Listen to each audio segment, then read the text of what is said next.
Belief कितना powerful होता है, बिलीफ कितना ताकतवर होता है, इसको जानिए। बहुत छोटी सी कहानी है और मैं इसके माध्यम से आपको थोड़ा-सा कुछ संदेश देने का प्रयास कर रहा हूँ। कहानी ऐसी है कि एक पंडित जी हुआ करते थे, जिनका अपना एक मंदिर था जिसमें कि वो पूजा करते थे भगवान की, और वहीं पर बड़े नियम-संयम के साथ वो रहते थे। बड़े ज्ञाता थे, उनको वेद, पुराण, शास्त्रों का बड़ा ज्ञान था। सुबह सवा शाम भगवान की पूजा में लगे रहते थे।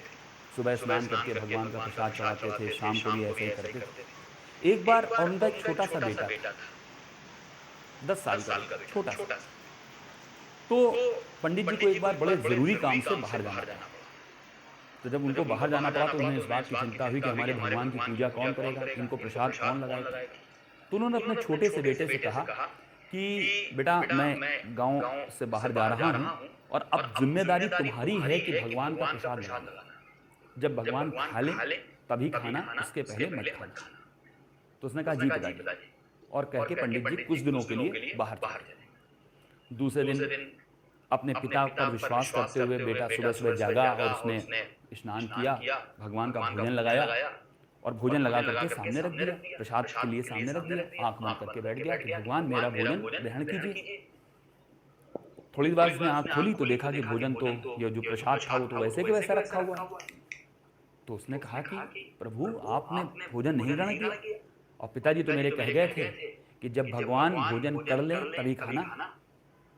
तो अब बिना भोजन करे तो मैं खाना खा नहीं सकता, तो मैं तब तक खाना नहीं खाऊँगा जब तक आप भोजन नहीं करेंगे।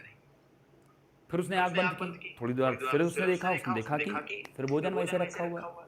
वो बच्चा अड़ गया, उसने कहा नहीं, मेरे पिताजी ने कहा है, मुझे विश्वास है कि आप भोजन करेंगे और बिना भोजन आपके किए हुए मैं भोजन नहीं कर सकता। और वो चुपचाप वहाँ बैठा रहा। 1 दिन गुजर गया और वो वहीं लड़का बैठा रहा, 2 दिन गुजर गए। भगवान को लगा कि अरे यार, ये तो बड़ा हठी टाइप का बच्चा है, ये तो उठ ही नहीं रहा है।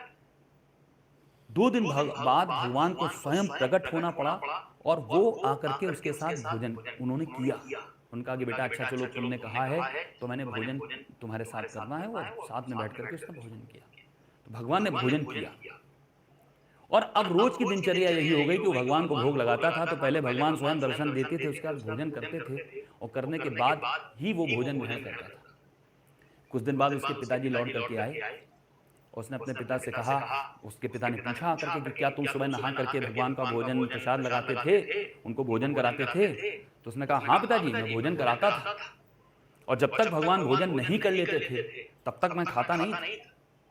उनके पिताजी जोर से हंसे और उन्होंने कहा अरे पागल, भोजन कराने का मतलब ये थोड़ी ना होता है कि वो आकर के करेंगे, वो भगवान है, वो तो उनको सिर्फ अर्पित करना होता है, और अर्पित करना होता है, बस उसमें उनको एक बार चढ़ा देना होता है और हम लोग मान लेते हैं कि उन्होंने भोजन कर लिया। उसने कहा अरे नहीं, भगवान तो मेरे पास आते हैं रोज और मेरे साथ भोजन करते हैं। जब मैंने पहले दिन भोजन लगाया था तो उन्होंने नहीं किया, तो मैं 2 दिन बैठा रहा वहां पर। उनको स्वयं प्रकट होना पड़ा और प्रकट होकर के उन्होंने भोजन मेरे साथ किया। उनके पिताजी के आंख से आंसू बहने लगे।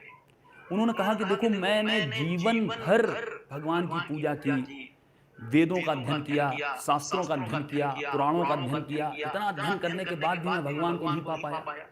उस छोटे से बच्चे ने, जिसने आज तक कभी वेद पुराण शास्त्र पढ़े ही नहीं, वो जानता ही नहीं कि वो सब क्या है, उसके बाद भी उसने 2 दिन में भगवान को पा लिया। सिर्फ किसके सहारे? बिलीफ के सहारे, विश्वास के सहारे। उसे विश्वास था कि ईश्वर आएंगे, भोजन करेंगे।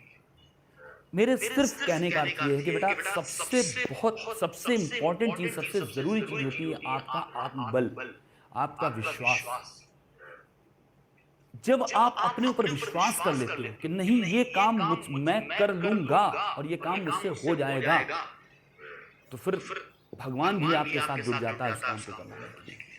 तो सबसे जरूरी चीज है आपका आत्मविश्वास, उसे बनाए रखिए और ये मान करके चलिए कि आप बिल्कुल सही रास्ते पर हैं। आप अपने सिलेक्शन के विषय में मत सोचिए, आज आप अपने दिन के विषय में सोचिए कि आज का दिन जो आपको दिया है ईश्वर ने, उसका मैं भरपूर उपयोग करूंगा, अपनी पूरी शक्ति के साथ जो मैं तैयारी कर सकता हूं मैं करूंगा, और अपने ऊपर बिलीव रखिए कि आपका सिलेक्शन होगा और डेफिनेटली आपका सिलेक्शन होगा। ना होने का तो कोई चांस ही नहीं। तो इसलिए बेटा एक बस एक छोटी सी स्टोरी थी, सेल्फ बिलीफ, विश्वास